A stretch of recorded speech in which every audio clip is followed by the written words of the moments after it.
नमस्कार दोस्तों, श्री राधे।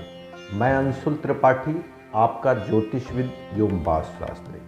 मित्रों, आज हम बात करते हैं एकादशी के संबंध में। जो भी त्यौहार पड़ते हैं उनके संबंध में हम समय समय पर आपको सूचना देते रहते हैं। उसी क्रम में जनवरी माह में आने वाली एकादशी के बारे में हम आपको बताना चाहते हैं। यह एकादशी पौष कृष्ण पक्ष की एकादशी माह के अनुसार है।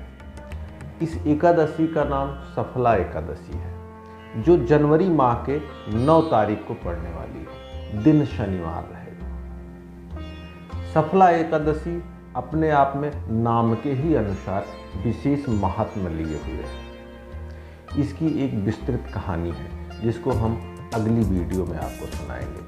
इस वीडियो में हम आपको पूजन विधि और समय के बारे में सूचना देना चाहते हैं। पूजन विधि के बारे में बात कर ले, व्रत को कैसे रखा जाता है इसके संबंध में अगर हम बात करें तो एकादशी के संबंध में कहा जाता है कि आज अगर दशमी है और कल अगर एकादशी है तो आज शाम से ही कोशिश करिए अन्न का त्याग करिए।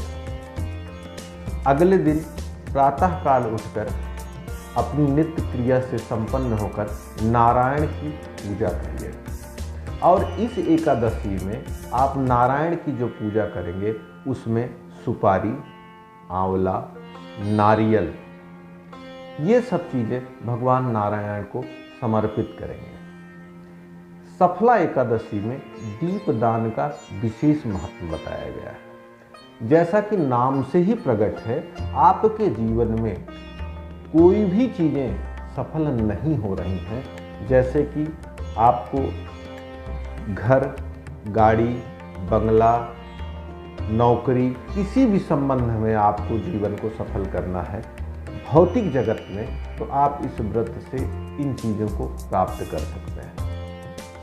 ऐसे तो एकादशी का सीधा संबंध आध्यात्मिक परिप्रेक्ष्य में है। एकादशी अपने आप में वैज्ञानिक तत्व समेटे हुए हैं। कहा जाता है कि अगर महीने में 2 दिन आप अन्न का त्याग करते हैं और सूक्ष्म फलाहार करते हैं तो आप बड़ी सी बड़ी बीमारियां जैसे कैंसर है या कोई बड़ी सी बड़ी बीमारी आपको होने की न्यूनतम संभावना रहती है। इस बात को विज्ञान ने भी स्वीकारा है। हमारे प्राचीन ग्रंथों में एकादशी को विशेष महत्व दिया गया है।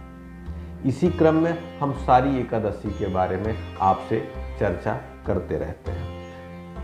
इस एकादशी में आप पूजन के बाद आप पूरे दिन भगवान की चर्चा करें और हो सके तो विष्णु सहस्त्रनाम का पाठ या नारायण कवच का पाठ करें।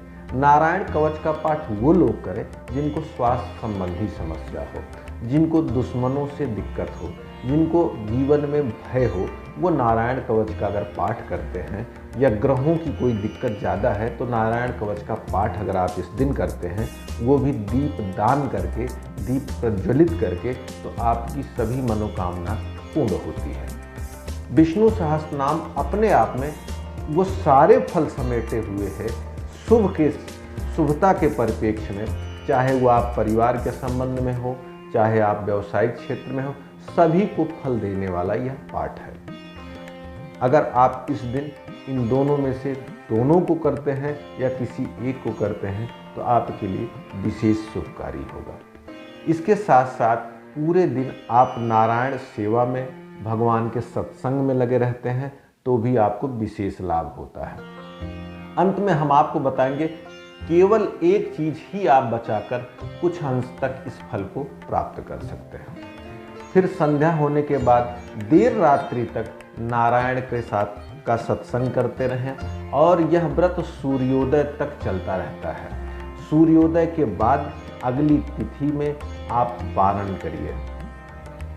अगली तिथि में जब आप पारण करते हैं तो दान और ब्राह्मणों को भोजन अगर करा के आप फिर भोजन प्राप्त करते हैं तो यह आपके लिए विशेष फलदायी होगा।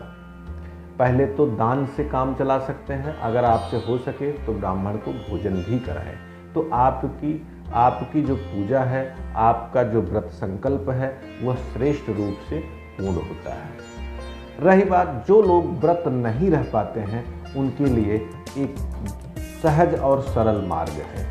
आध्यात्मिक जगत में भारतीय संस्कृति सबसे ग्राह्यपूर्ण है, सबसे ज़्यादा मानवीय है, लोगों को अधिक से अधिक अवसर देती है कि आप धर्म को महसूस करें।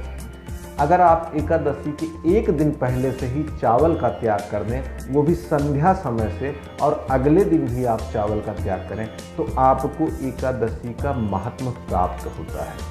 और कोशिश करें उस दिन बाहर की चीज़ें, तली भुनी हुई चीज़ें ना खाएं, सादा और साफ सुथरा भोजन लें। इससे भी आपको एकादशी का जो महत्व है वो प्राप्त हो सकता है। एकादशी की कहानी के संबंध में बात की जाए तो यह वीडियो लंबा हो जाएगा। हम अगले ही वीडियो में आपको एकादशी की पूरी कहानी सुनाएंगे।